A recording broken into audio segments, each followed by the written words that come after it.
இன்றைய சிந்தனை. இன்றைய நாள் ஏகாதசி விரதம் என்று போற்றப்படுகின்றது. பொதுவாகவே ஒரு மாதத்திலே 2 ஏகாதசிகள் வருவதுண்டு. வளர்பிறை ஏகாதசி, தேய்பிறை ஏகாதசி என்று.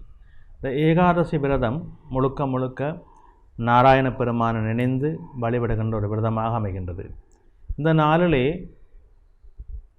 உணவை தவிர்க்க வேண்டும். அதாவது மற்ற விரதங்கள் போல இல்லாமல் காலையிலே இருந்து மாலை வரை உணவை முற்றாக தவிர்த்து மாலை மட்டும் இயலுபவர்கள் ஒரு நேர உணவு உண்டை அந்த விரதத்தை நிறைவேற்றுவார்கள்.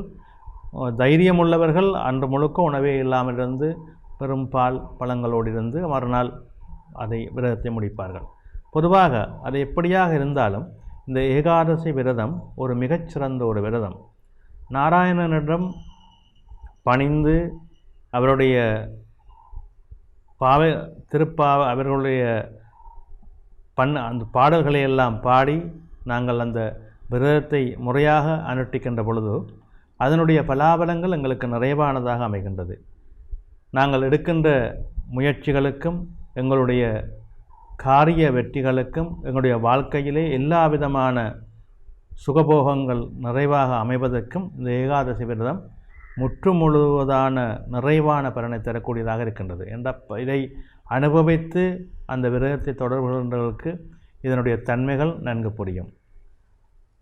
அந்த அற்புதமான விரத நாள் என்று பொதுவாக அந்த நாளிலே நாங்கள் எல்லோரும் நாராயண பெருமான் நினைந்து வழிபட்டு அவருடைய திருவருளை பெறுகின்ற நாளாக அமைகின்றது. இந்த விரதத்தை உபவாசமாக இருந்து அந்த விரதத்தை அனுஷ்டிக்க முடியாதவர்கள் கூட இந்த ஏகாதசி நாளிலே நாராயணனுடைய ஆலயம் சென்று துளசி வில்வத்தினாலே அர்ச்சனை செய்தோ அல்லது துளசி வில்வத்தினால் மாலை அணிவித்தோ அவருக்கு வழிபாடு செய்வதன் மூலமாக நல்ல பலாபலங்களை பெற முடியும். உலகத்திலே நல்லவையெல்லாம் எங்கிருக்கின்றன என்று தேடுவது மனிதர்களுடைய இயல்பு. அந்த நல்லதுக்குள்ளே நம்மை ஈர்த்து கொண்டால் வாழ்வியலிலே பல நன்மைகள் எங்களை நாடி வரும். ஆகவே நாங்கள் நினைப்பதை, நாங்கள் செய்வதை, நாங்கள் செயல்படுத்துவதை நல்லதாக நினைக்க வேண்டும். நாராயணன் என்ற நாமமே எமக்கு நல்லதை தருகின்ற நாமம். எனவே இந்த நாட்களை நல்ல நாட்களாக மாற்றுவது எங்களுடைய கடமை. நன்றி.